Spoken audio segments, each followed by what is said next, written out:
ஆனா அவர் சொல்றாரு அதிமுக ஆட்சி காலத்துலதான் தமிழ்நாடு தலை நிமிர்ந்து இருந்தது. எப்படி தலை நிமிர்ந்து இருந்தது?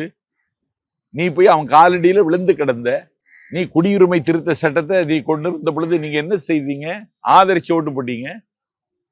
ஏண்டா போட்டீங்க?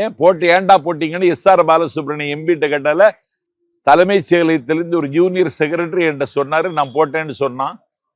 ஒரு அதிமுகங்கிற ஆளுங்கட்சி நாடாளுமன்றத்தில் வாக்கெடுப்பு பெறும் பொழுது கையெழுத்து போட்டது என்ன? தலைமைச் செயலகத்திலிருந்து ஒரு ஜூனியர் செக்ரட்டரி சொன்னார், நான் போட்டேன்னா நீங்க நடத்துனது ஆட்சியா அலங்கோலமாட?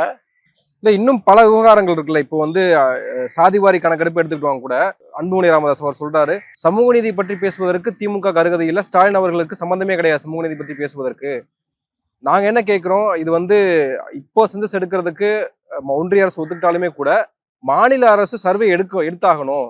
இங்க நாங்க வன்னியர்களுக்கு மட்டுமே கேட்கல, எஸ்சி எஸ்டி மக்களுக்குமே பல பிரிவுகள் இருக்கு, உட்பிரிவுகள் இருக்கு. அவர்களுக்கும் போய் சேர வேண்டிய பல விஷயங்கள் இருக்கு. அதுக்கெல்லாம் சர்வே எடுத்தாதான் போய் சேரும். அந்த சாதிவாரி கணக்கெடுப்பதற்கான அந்த அதிகார வரம்பு அவங்களுக்கு தான் இருக்கு, டெல்லிக்கு தான் இருக்கு. அவங்க இந்தியா முழுவதும் எடுக்கணும், தமிழ்நாட்டுக்கு எடுக்கிறது இல்லை. இந்தியா முழுமைக்கு எடுக்க போவதாக முடிவெடுத்து விட்டார்கள், அமைச்சரவை கூடி அறிவித்து விட்டார்கள். ஆனால் அந்த சாதிவாரி கணக்கெடுப்புக்கு ஒன்றிய அரசு இன்றைக்கு அனுமதித்திருப்பது என்பது திமுகவுக்கு கிடைத்திருக்கிற வெற்றி. ஏன்னா இது நீண்ட நாள் கோரிக்கை. இதற்காக முதல்ல தமிழ்நாடு சட்டமன்றத்தில் தீர்மானம் கொண்டு வந்தது திமுக தான்.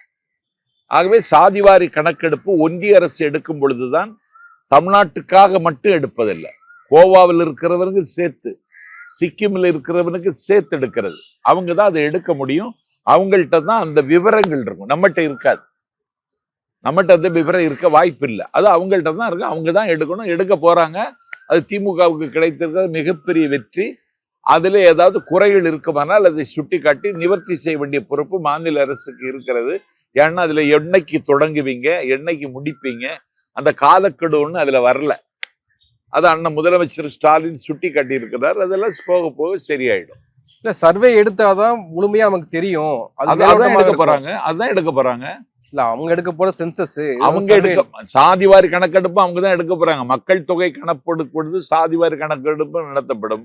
சாதிவாரி கணக்கெடுப்புக்கு ஒன்றிய அரசுக்கு முழு ஒத்துழைப்பு கொடுக்க வேண்டிய பொறுப்பு மாநில அரசுக்கு இருக்கிறது.